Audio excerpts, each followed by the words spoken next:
Hey guys, I know that you're going to want to know the top 5 tips that I have for excursions on your Africa cruise. So these are just, in my opinion, things that you're not going to find written somewhere, and they're probably not going to tell you, but they are my 5 tips.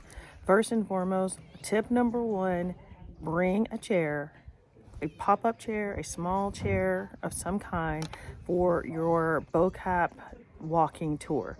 In my opinion, it could have been a lot shorter. There's not as much to see as you may see online. It's a very small space, very small area, and they stand in one spot for about an hour and talk about all the murals that are on the wall.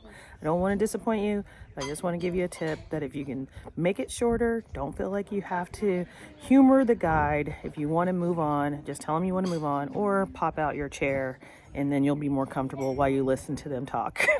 The other part is the Apartheid Museum in Cape Town versus the Apartheid Museum in Johannesburg are like miniature Snickers, supersized Snickers. Miniature Snickers, supersized Snickers. So I don't feel like you have to really absorb all of your apartheid research and knowledge in Cape Town.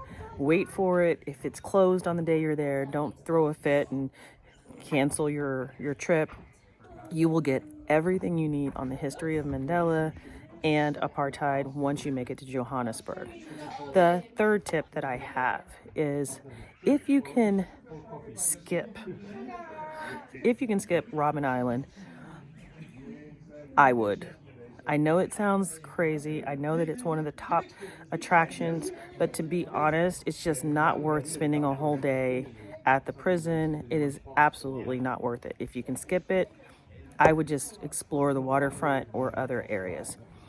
Tip number 4, if you do a wine tour and you want to customize it, there are only a few wineries that they take you to. They are great experiences, but for me personally, I also wanted to go to a beer tasting and a Black-owned winery, so we customized it and added our own touches to it, which I have as a tip is that you can always make adjustments if you do it ahead of time.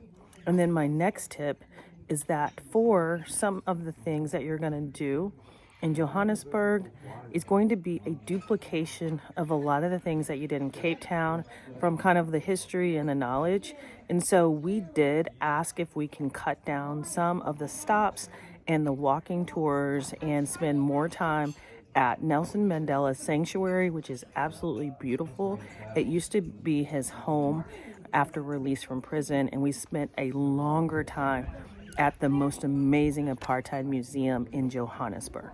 So less walking, less talking, and more time at the museum. So those are some of our top 5 tips. Hopefully it helps. And if you want to know more about how to customize your trip or to break down your big trip into small details, just put it in the comments.